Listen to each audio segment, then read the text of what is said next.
Now, I've got an update for Ignition Poker specifically for using the app if you live in Australia. Now, Ignition is currently available for both US and Australian users.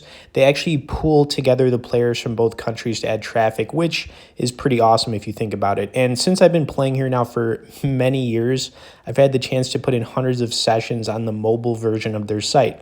And honestly, it's really good. You can play up to 4 tables at a time on your phone. And even though I don't recommend playing more than 2, because it's like impossible to focus. But you could also change the color of tables of up to 8 different colors as well currently. But I could tell you, nothing feels better than stacking some guy in a cash game for like $200 while you're out hanging with friends or just eating a slice of pizza. Okay, next I'd like to pull up a recent session I played here at the 500 Unlimited Stake so you guys can see some of the software in action. Of course, if you'd like to learn more about Ignition, grab a bonus for getting started here or get on our poker newsletter where we send out 1 email a week. We'll have some links directly below in the description. Don't forget to tap that like, and let's get into some of these hands. Stick around to the end of this one though, because like I said, we had some crazy hands in this one. I made a really good call on somebody, and yeah, I'm not going to pat myself on the back, but I probably should after you see this. So I mean, pretty ridiculous. Now I actually slow played just one hand in this. I limped in with an ace king, which I normally don't do. I just kind of did it for whatever reason. I was first to act. And it actually worked out pretty well. So we hit top pair on this board.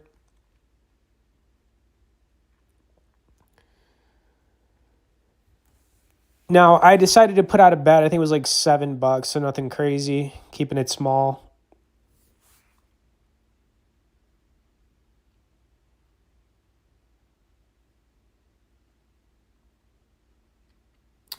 Now, the turn card did put a club out there, but the fact that we have the ace of clubs makes it a lot less likely that this guy has a flush. So something that I'm thinking about here when I put in another continuation bet.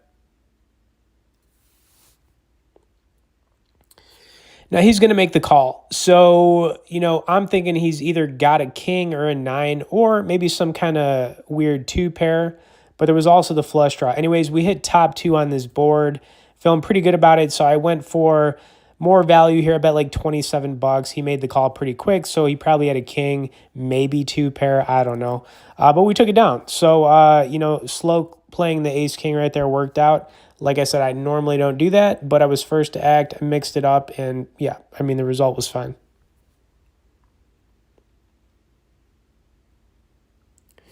All right, next hand I think we folded. I don't like to play if this is like a king suited something low, I'll always play it, but yeah, I just folded it. Didn't want to get involved with it.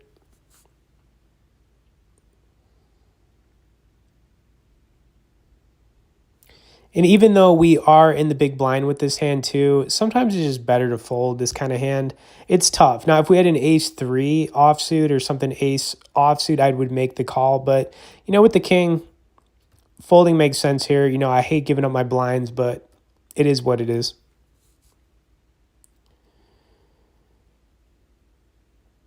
Okay, so I hope you guys are ready for this because we are getting right into the action in this next hand.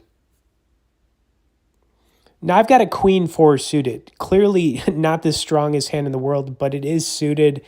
And we were put to the test in this hand. I mean, we had an all-in situation with the queen 4. Interesting board, interesting turn card, and just interesting spots in this one. But, I wasn't falling for anything here. And, I made the call. We hit top pair. Yeah, this hand was crazy. Absolutely crazy.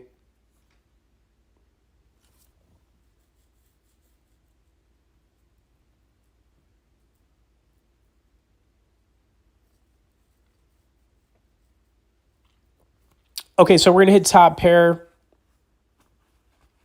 And we do have a club out there. So runner clubs is a possibility.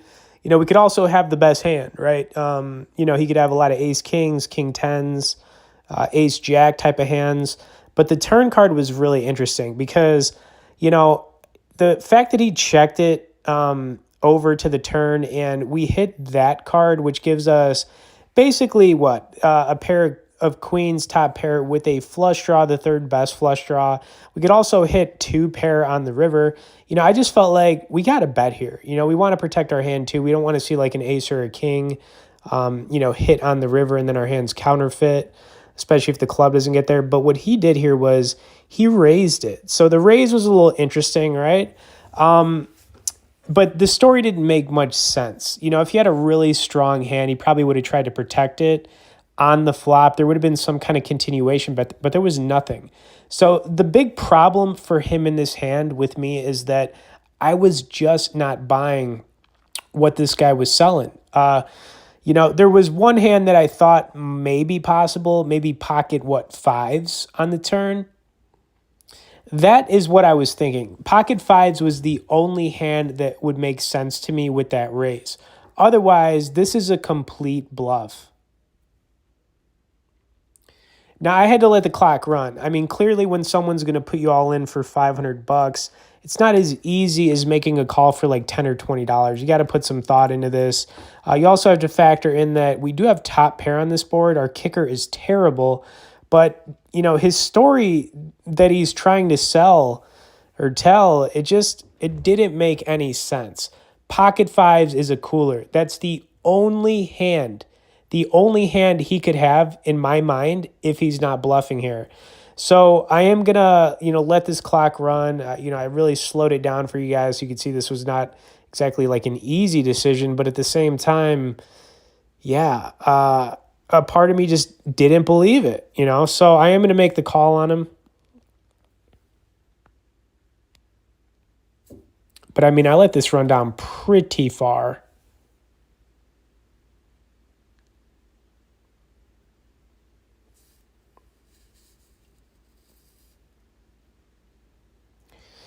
Okay, so he turned over absolutely nothing. Very interesting bluff on that guy's part. I think it was very poorly executed, though. I mean, the story just didn't make any sense. I mean, that's what it comes down to right there. So that really put us up in this session.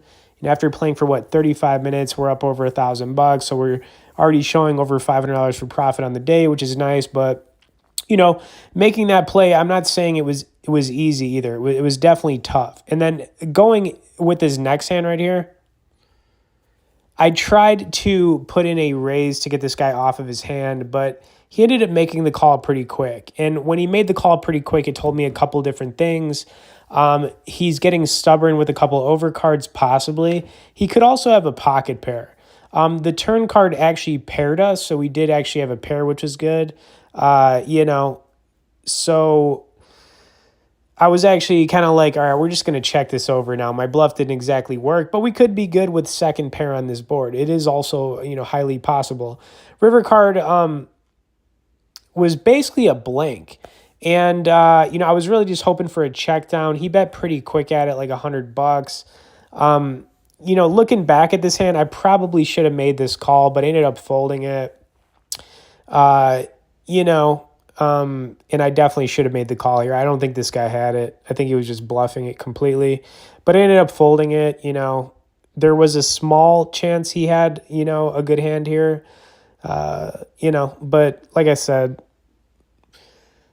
the hand is over with. We folded it. It is what it is. So, but I probably should have made that call, just looking back and I did again. Okay, that really brings us up to the final hand here. So we had an ace-jack suited, and I wouldn't say I played this great, but it was another interesting spot. So you're going to see that in a second here. I was hoping for almost a 3-bet on this to kind of build a pot with it. Anytime you got like an ace-jack suited, ace-queen suited, even an ace-10 suited, I don't mind 3-bets so we can like build a pot. You can make a lot of money with these hands, But we're going to get one caller. And really good flop for a couple of reasons, right? We've got 2 overs to this board. We've got the nut flush draw to go with the overs. So, yeah, I mean, really good flop.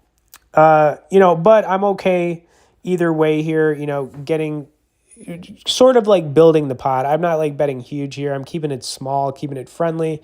Maybe he's got a pair, maybe he's got some draws, hoping to hit an ace or a jack or really the club, right? I mean, or the spade. I mean, we want the spade. That is what we're looking for here on the turn. Now, we are not going to get it, but obviously having another somewhat low card hit the board, staying in this one, not going anywhere.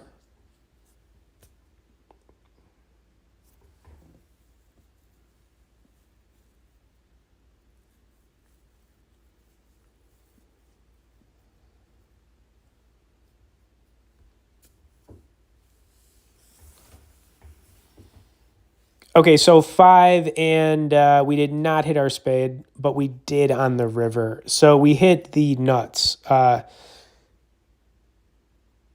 I don't think there's any straight flush possibilities here. But, I'm really just hoping that he bets. Really what I wanted here was I'm hoping he's got a straight. I'm really hoping he's got a flush, because if he has a flush as well, there's no way he's going to fold here. He's going to come out and bet $75 at it. And I had a decision to make. Does this guy have a strong enough hand to make an all-in call? A part of me thought it's very possible, which is why I am going to make the play I made, because I thought, if he's going to bet out into this, he probably has a decently strong hand, okay? And, I went for it.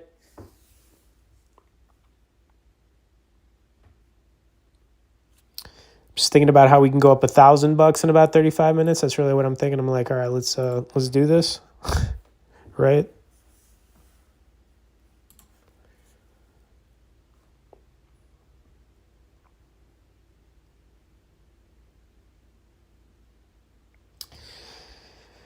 Okay. I don't think he expected that. Unfortunately, he is going to muck his hand, and it is what it is. Anyways, I hope you guys enjoyed another session. Like I said, I just played this one yesterday. And as far as, playing poker on your phone, I mean, I'm doing it probably like 80% of the time, honestly. And yeah, Ignition's great for it. I mean, you can do a lot of different things.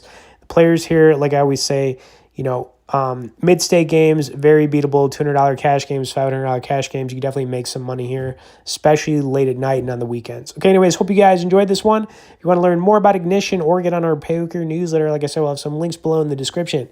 As always, thanks for watching this, guys, and we'll see y'all in the next poker video.